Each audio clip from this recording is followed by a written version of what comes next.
I don't think there ought to be any great contradiction between the right to religious freedom and the right to express your religious beliefs.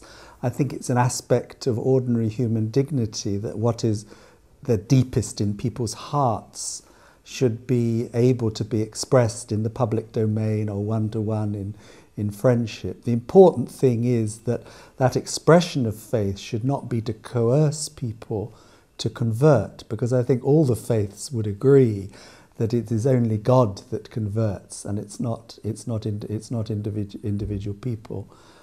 That's the principle I think we've got to hold on to, the non-coercion, big principle in the Holy Quran.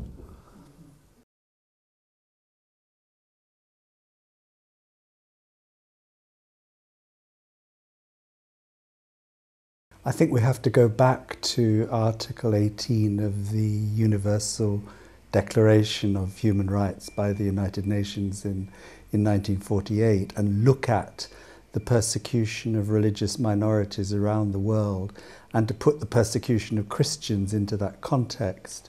I think Christians have to be aware of the fact that it is not only Christians that are persecuted, that large numbers of Muslims in the Middle East are persecuted as well, and in other parts of the world all religious groups are persecuted by their governments, and many religious minorities suffer from social hostility that their governments don't do anything about.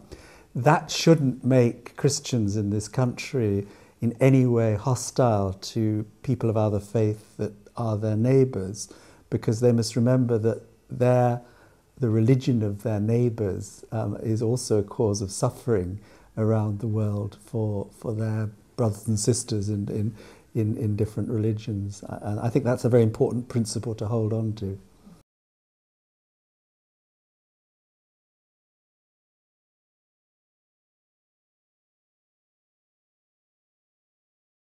The Muslims and Christians has been doing good work together to overcome prejudice all over the world.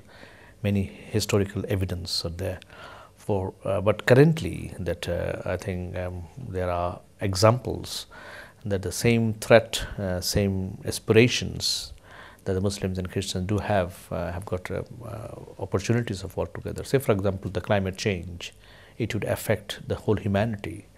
And even the changes, if you look at the Millennium Development Goals of the United Nations, these are 8 different targets: reduction of maternal mortality, reduction of child mortality. They're common human concern. So Muslims and Christians, when they start doing things together, which they are doing, I mean, I have been privileged to work with Christian Muslim Forum and Made in Europe Muslim Agency for Development and Enterprise. Together we worked on trade justice, we are working on food justice, we have done work on climate change. So I think there are commonalities which affects all humanity, and when Muslims and Christians are work hand in hand, I think that would obviously remove any obstacles and any prejudice that is inherent.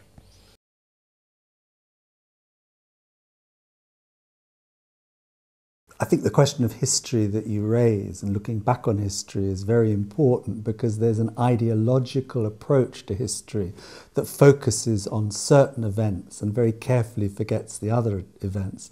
A Palestinian Muslim friend of mine told me that he'd seen about 30 different films about the Crusades, and guess what? The Christians didn't come out very well from the movies that they appeared in.